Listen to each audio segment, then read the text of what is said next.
Welcome to the KZGN News. Today we'll bring you news about a fire in Ridgecrest, news from Sacramento, a report on last Wednesday's council meeting, a detailed rundown of this week's Petroglyph Festival, today's gas prices, weather, sports, and much more. From the Rademacher Hills to Bee Mountain and the mighty Sierras, Ridgecrest to Inyokern and China Lake, this is your news for the Indian Wells Valley with the KZGN News crew. Hello, I'm Tom Whitnick. Thanks for joining us for the news affecting Ridgecrest and the Indian Wells Valley. In news from Kern County Fire, we get the report that at just after 4 a.m. yesterday morning, the Kern County Fire Department received a call for a house fire in the 200 block of Lilac Street. Residents evacuated the home prior to the arrival of fire crews. The first arriving crew encountered smoke and flames visible within the living room of a 1,500 square foot single-family home. Fire crews deployed hose lines to make an interior attack on the fire and were able to contain the fire to the room of origin in approximately 10 minutes. The living room and contents were destroyed. The home also suffered significant smoke damage throughout. 3 adults and 2 children were displaced by the fire. The Salvation Army is assisting with temporary housing.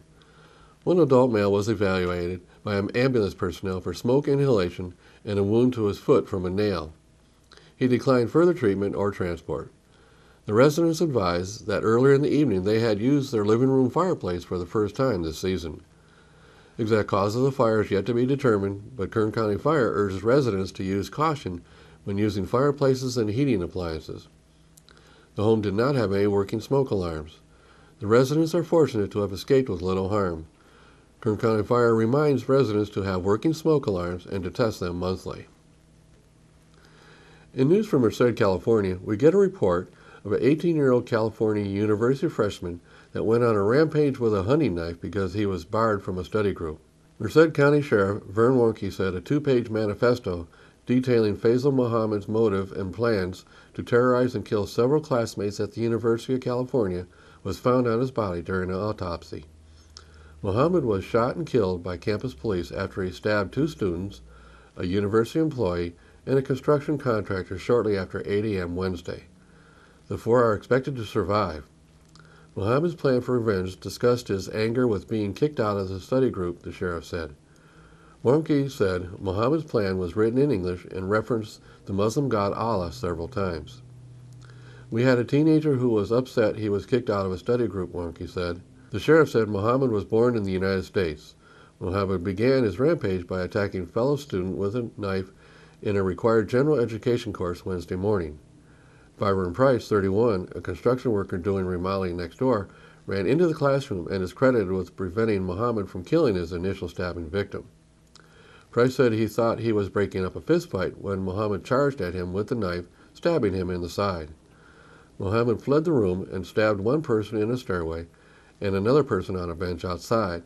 Police shot him on a nearby pedestrian bridge. 1 student remained hospitalized Thursday, and a staff member who suffered a collapsed lung was recovering after surgery, the school said. Price and a 2nd student were treated and released. Well, I wonder if now we'll see a drive to ban all knives. Now here's news from Sacramento. The Associated Press is reporting that Governor Jerry Brown appears to have committed an impeachable offense in using state experts to study the potential for oil development on his private property. California public laws forbid elected officials from using state resources for personal or political gain. Section 8314 of the California Government Code indicates, it is unlawful for any elected state or local officer to use or permit others to use public resources for personal or other purposes which are not authorized by law. The term public resources includes equipment, vehicles, computers, and state-compensated time. The lawsuit that first exposed Governor Brown's personal use of state experts alleges that he diverted scarce state resources. Violations are to be punished by civil penalties of $1,000 per day for each day of the offense, plus triple the value of the diverted resources. Though not a criminal offense, Brown's apparent violation would be an impeachable offense. California Government Code Section 3020 specifies, state officers elected on a statewide basis, members of the State Board of Equalization, and judges of the state courts are subject to impeachment for misconduct in office. Another more difficult option would be to recall the governor, who has enjoyed high approval ratings until now. Just as in federal impeachment, articles of impeachment have to be filed in the lower house, the state assembly, before moving to trial in the state senate. However, the lieutenant governor, not the chief justice, would preside. In news from State Senator Jean Fuller's office, we get this report of her trip to Washington. Senate Republican leader Jean Fuller returned from her 3-day trip to Washington, D.C. She met with representatives from Congress and the White House cabinet to discuss crucial state issues.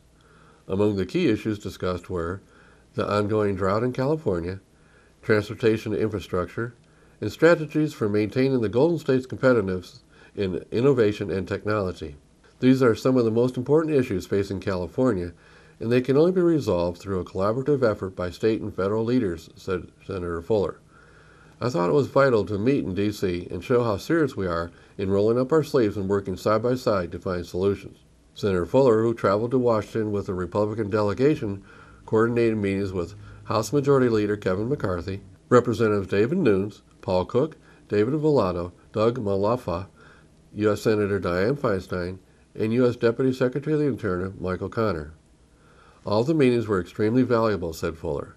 The purpose of the meeting with the Department of Interior was to discuss plans to capture increased rainwater expected from the upcoming El Niño.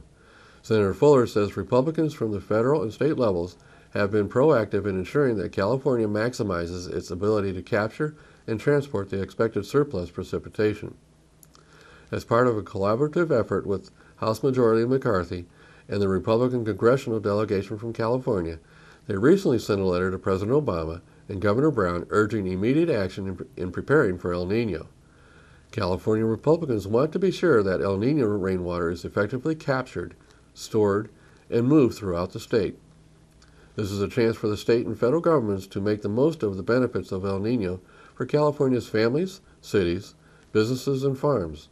On the final leg of her trip, Senator Fuller met with aerospace leaders and discussed the industry's importance in enhancing the efforts of the U.S. military.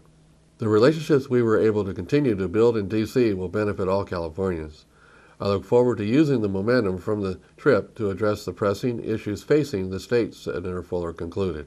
Now stay tuned for more news coming out of Sacramento when we come back.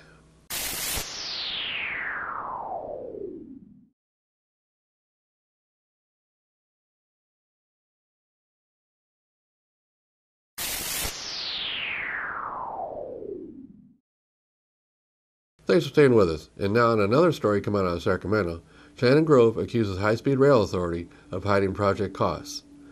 With the California High-Speed Rail Authority holding a community open house in Bakersfield yesterday evening, Assemblywoman Shannon Grove calls on state officials to stop hiding the cost of the project.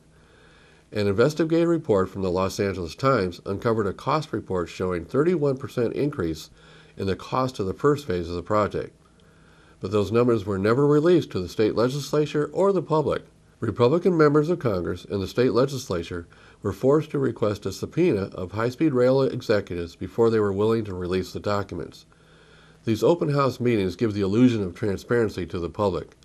But in truth, the High-Speed Rail Authority operates behind closed doors to hide dramatic cost overruns, said Assemblywoman Shannon Grove. Releasing public documents under the threat of a subpoena is not transparency. The high-speed rail project Californians approved in 2008 no longer exists. Cost estimates have increased by more than $35 billion and continue to skyrocket as routes are changed and more disconcerting information about the project is released. Furthermore, the private and federal funds promised by high-speed rail's proponents have never materialized, increasing the taxpayer burden for this project by billions of dollars. Governor Brown needs to pull the plug on this boondoggle and stop wasting taxpayer money on an increasingly expensive project, said Assemblywoman Shannon Grove. Now in City Council news, here's what the City Council handled at last Wednesday's meeting. During presentations, the Council issued a proclamation honoring American Indian Heritage Month for November. On the consent calendar, the Council decided these issues. They accepted an offer of dedication from the Odette family for a parcel of land and authorized the mayor to sign the right-of-way agreement and the certificate of acceptance for the escrow fees of $5,000. They also accepted an offer of dedication from the Pam Ridgecrest Venture for another parcel of land and authorized the mayor to sign the right-of-way agreement and the certificate of acceptance for the escrow fees of $5,000. Then they approved the destruction of surplus equipment and authorized staff to negotiate the destruction of the said equipment. Then they received for file the quarterly investment report for the first quarter of 2015.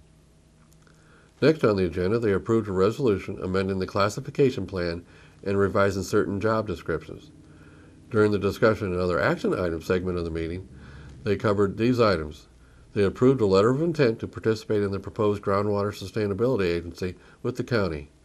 This is a letter of intent that the city will send to the county that they plan on being a part of the new GSA. The item had a lot of public comment. Most things brought up by the public were well received by the council. The main point of the letter was that they added one word to the letter recommended by a member of the public that was very important. They added one word saying, voting. The letter now declares to the county that the city plans on participating in the new agency as a voting member of the agency. This was an important addition to the letter. Finally, they approved the sale of property within the Ridgecrest Business Park to American Loan Masters. American Loan Masters is a local business. The company proposed to buy 3 lots at the north end of the commercial park right on North China Lake Boulevard.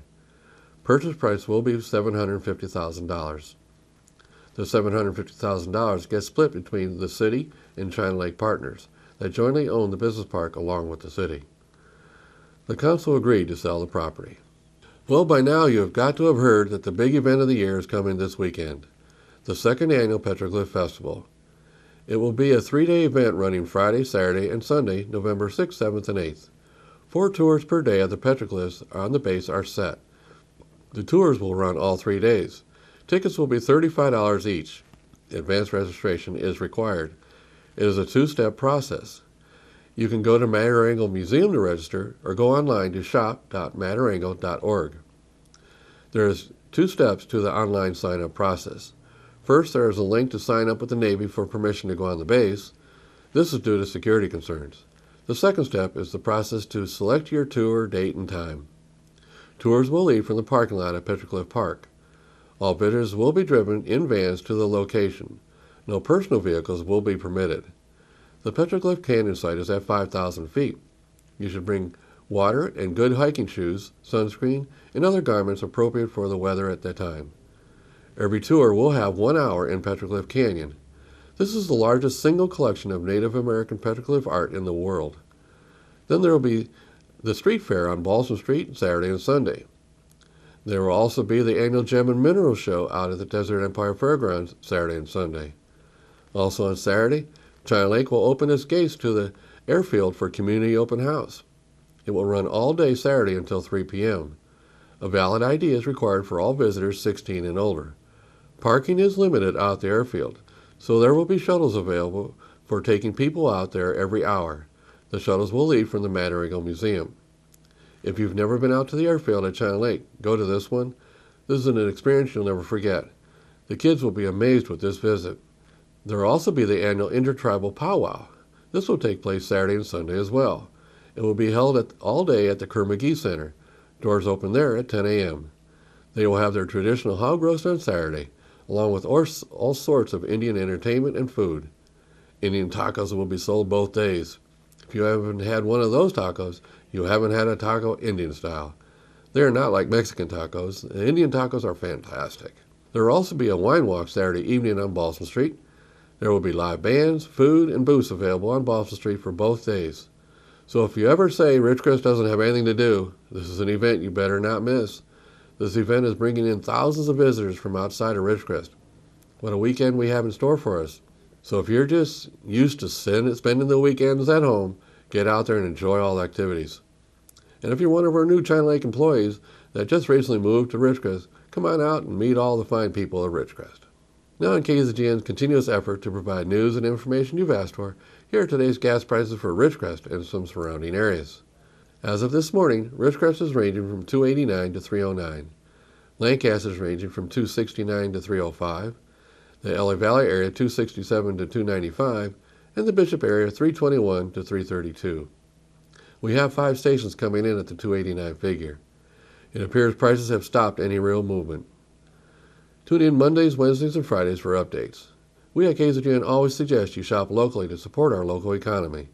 Remember, when you pay sales tax out of town, You're helping those cities pave their streets instead of here. Now stay tuned for weather and sports when we come back.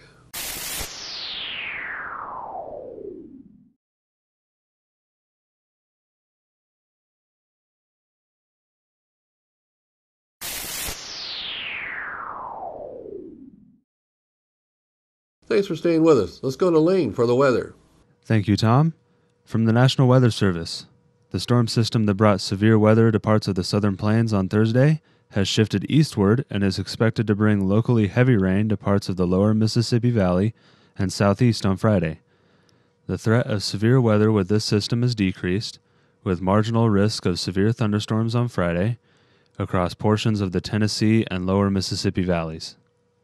Temperatures across the nation: Carolinas at 74, Georgia at 70, Arkansas at 70, northern Texas at 63, Arizona at 66, and Los Angeles at 72. And your forecast for the Petroglyph Festival: tonight, mostly clear with a low around 43, south wind around 5 miles per hour.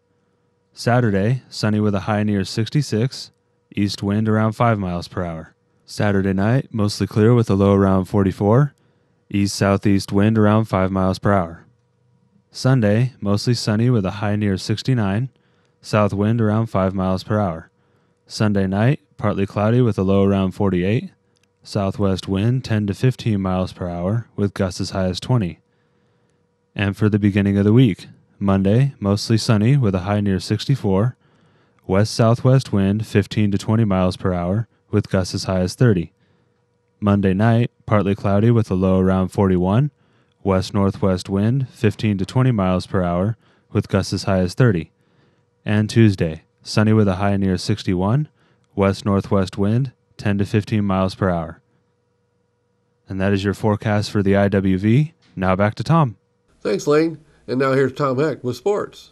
And a very pleasant Friday afternoon to everyone. Let's start with Burroughs High School football. Burroughs tonight will be over at Serrano. If Burroughs can win, they'll be the number one team from the league. When we start playoffs next week, they'd get a home game. If they lose tonight, they'll be number 3 because of the coin toss. They'll be put on the road next Friday night. Either way, they'll be in the playoffs. They have to stop Sultan Sullivan, the big running back for Serrano. He has over 2,200 yards on the season. Todd talked about that last night on the Coaches Show. All right, yesterday the Frost team defeated Serrano 28-21. Very competitive game, and the JVs lost 42-0 to Serrano. All right, the Lakers will be in Brooklyn tonight. Lakers trying to win their first game of the year. Likewise is Brooklyn. Brooklyn 0-5. The Lakers 0-4. The Lions fired their general manager and their president, Tom Lewand, and GM Martin Mayhew now are looking for positions. I don't think it's going to help the Lions. They are 1-7 and struggling big time. Last night, Thursday night college football, Western Michigan beat Ball State, and number 20 Mississippi State beat Missouri in Columbia last night. All right, Thursday night NFL football, it was Cincinnati staying undefeated as they defeat the Cleveland Browns.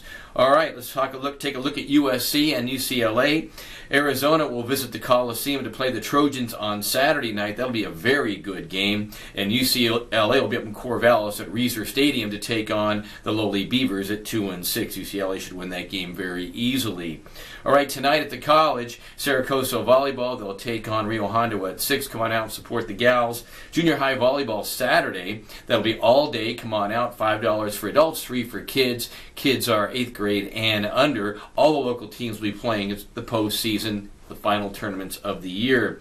All right, the Turkey Trot, Thanksgiving Day, Thanksgiving morning. Interested in that, please call Anthony Barnes over at Murray Middle School. He is the athletic director over there, also the cross-country coach. He'll tell you all about it. A lot of fun. Doesn't cost very much to get in. You can actually walk for free if you want. It's a walk and jog event. Again, that's Thanksgiving morning before your feast. If you're interested, call Anthony Barnes over at Murray Middle School. That's your sports for this Friday afternoon. I'm Tom Heck for KZGN. So that's the news for today. All of the KZGN-TV know you have a choice in what you watch for your news. We all thank you for choosing KZGN-TV. Now stay tuned for Ridgecrest Talk, coming up next with Kern County Sheriff Donnie Youngblood.